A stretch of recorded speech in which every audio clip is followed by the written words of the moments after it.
Hello everyone. Today I am going to discuss the graphical method to find the tangential stress and the normal stress on an oblique plane, which is called the Morse circle. I already discussed in my previous videos different cases of Morse circle. Now this is the last case of this Morse circle.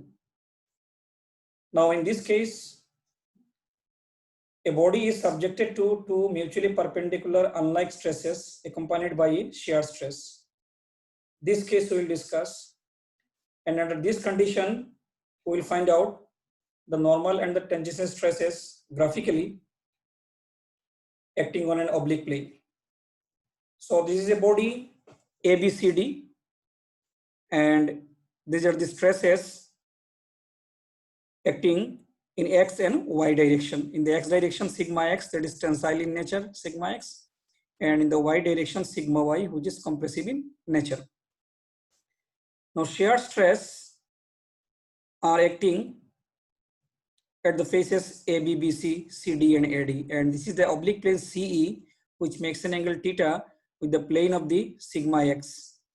We will find out the normal and the tangential stresses on this oblique plane. Now sigma x is the major tensile stress, sigma y is the minor compressive stress, and here the condition we have taken is sigma x is greater than sigma y in magnitude, and Q is the shear stress. Now before moving to Morse circle, we have to do the scaling. So scaling stress will be in terms of centimeter or millimeter.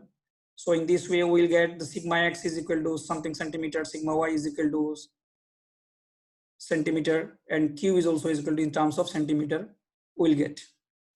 With this scaling we will draw the Morse circle. Now what is the procedure to draw the Morse circle? That is I am discussing. It is the first point. You see, take a point A, so I am taking a point A, draw a line, horizontal line AB on the right side of the point A. Why on the right side of the point A? Because we are considering right side of the point A as positive stress, that is tensile stress, and on the left side of the A, that is negative stress, that is compressive stress. So here the stress sigma x is positive, so I have drawn a line AB such that AB is equal to sigma x, which is tensile in nature. And the second point, you see, since sigma y is compressive in nature, hence draw a line AC on the left side of A such that AC is equal to sigma y. So these are the two stresses. AB is equal to sigma x and AC is equal to sigma y.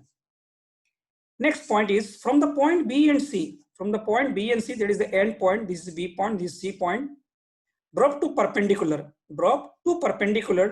BQ and CP. So BQ and CP, two perpendiculars, and the length of this perpendicular is Q. Length of this perpendicular is Q. That is the distance of PQ and BQ is Q, shear stress. Now join PQ, which cut CB at O. So I have joined PQ, which cut CB at O. Now O will bisect the line BC. O will bisect the line BC. Now taking O as center and radius is equal to OP or OQ, draw a circle. So that means the circle must pass through the point P and the Q, because OQ and OP is the radius. Now taking OQ as reference, OQ, this radius as reference, draw a line OE such that OE making an angle 2 theta with the OQ. So I have drawn this.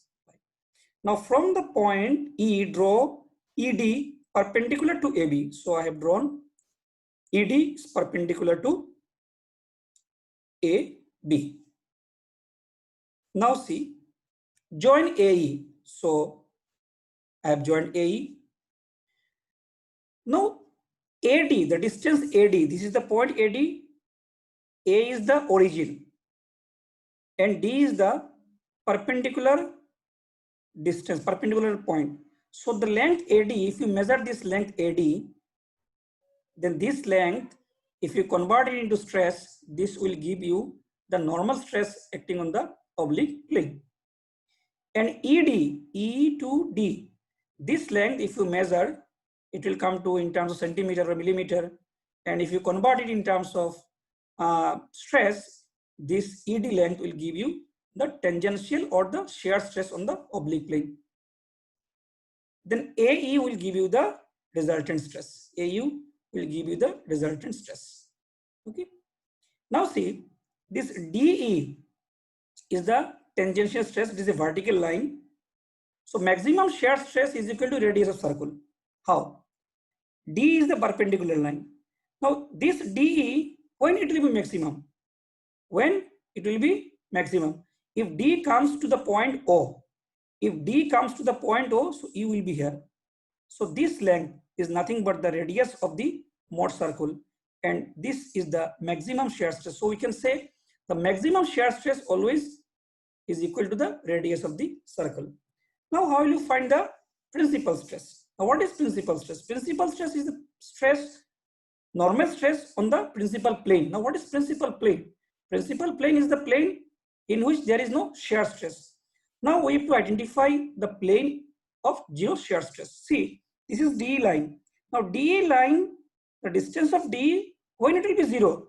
If the B point come to this circumference and C point come to this circumference. That means this S and this R, these 2 points, extreme left and extreme right on the circumference. At this point R and S, the value of shear stress will be zero. So that means the plane R and the plane S is the principal plane.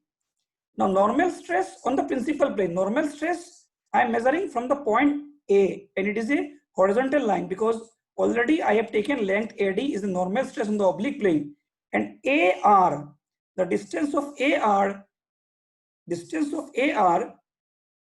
the major principal stress.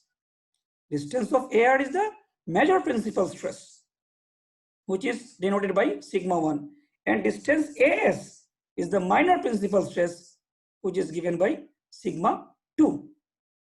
So this is all about the Mott circle of this case.